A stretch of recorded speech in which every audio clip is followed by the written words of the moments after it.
if you want the user to be able to easily access certain programs or files when you go to have them install this INF file, the most straightforward way to go about it is by creating a start menu link. You should be familiar with those. They're basically just shortcuts like any other that can be pointing to any program in particular, such as the one for WordPad.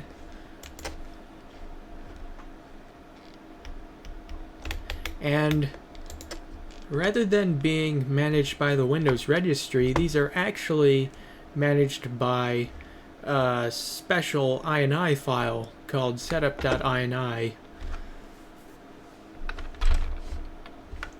And we'll show you how that works. So we'll create a new update INI's directive called link and create the section here. So we'll go ahead and point to our INI file called setup.ini.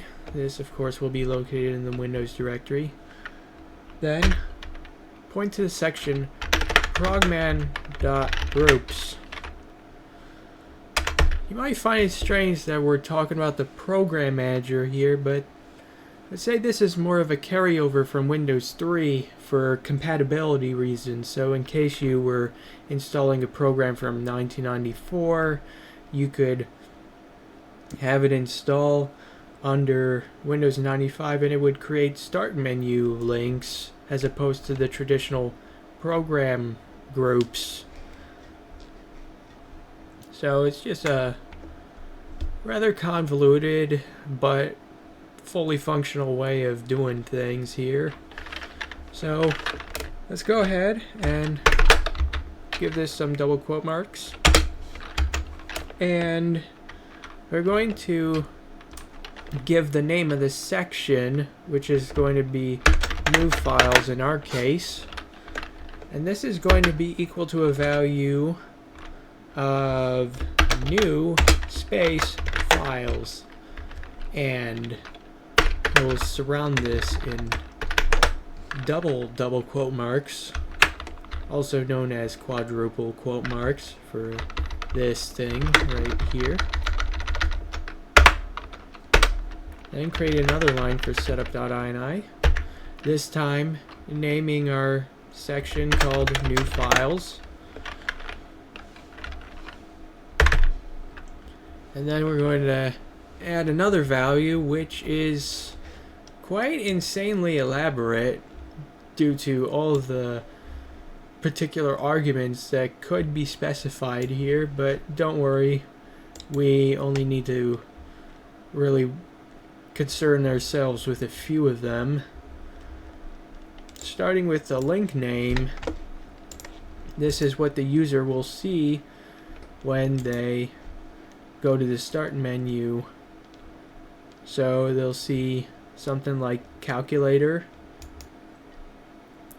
and then for the file path name right here, this is the path where it will actually be pointing to the particular program or file that is to be opened.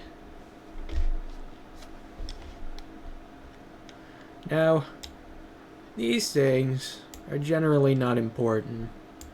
One thing I would add here is start in folder, just in case you're not running this in a Windows. It might not be entirely practical, but just put it in there just in case. So let's go ahead and create some links for the two files that we're going to create, the first one and the second one.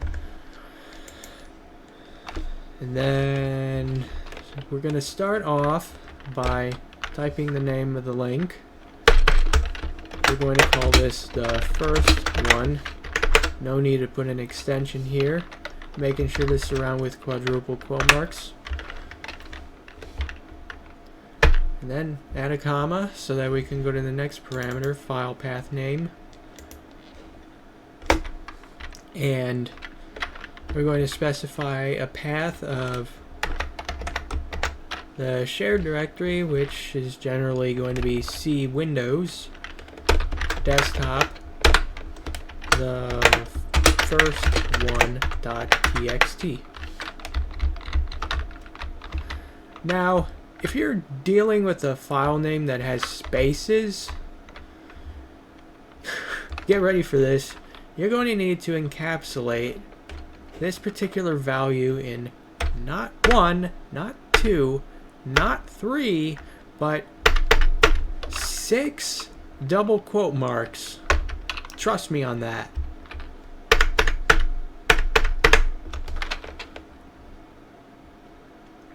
Of course, if you're not using spaces, you don't need that much. You could probably just get away with 2 double quote marks for each end. But anyway, let's go ahead and type 4 commas here to leave some of these values undefined. And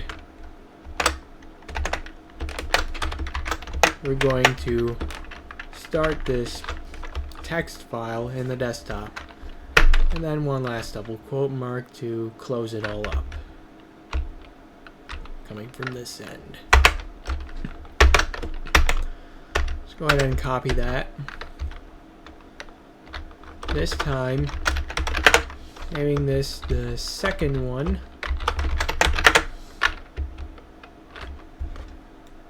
And then we'll go ahead and save. Install. We've got our text files. And let's check the start menu. If everything looks good, we should have these pointing to the exact file names that we want. And you see these 6 double quote marks are crucial for adding just 1 quote mark on each end. Because if we don't do that, well, I guess it's forcing me to do it now, but if they weren't there, it wouldn't know what file it would be pointing to. It would probably just try to load the file called the underneath the desktop, which of course would not exist in this case. So let's go ahead and open it now.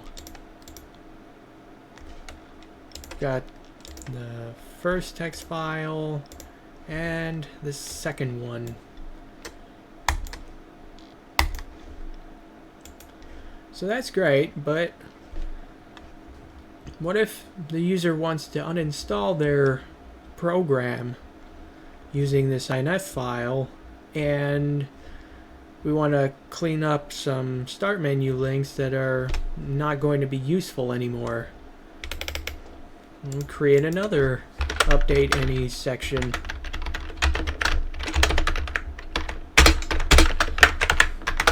Which will be called link.del. .del is just a convention. It's not mandatory to have something like this for the section name. So now, point to this again. SETUP.INI, progman.groups. Same section from before.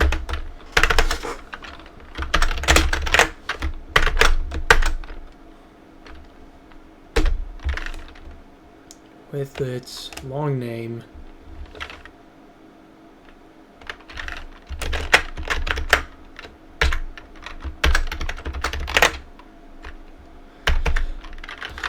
Now, these next 2 lines will be largely similar.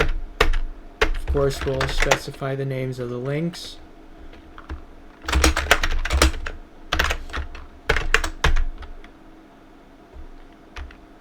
And this time, we will not specify a path name at all. So we'll skip this and put 4 more commas here and another one here.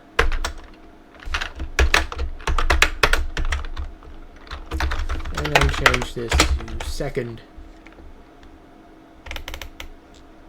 Knowing that this is under commence deletion, let's go ahead and see what we got. Files are gone. And our program group is also gone because there are no more links inside our program group.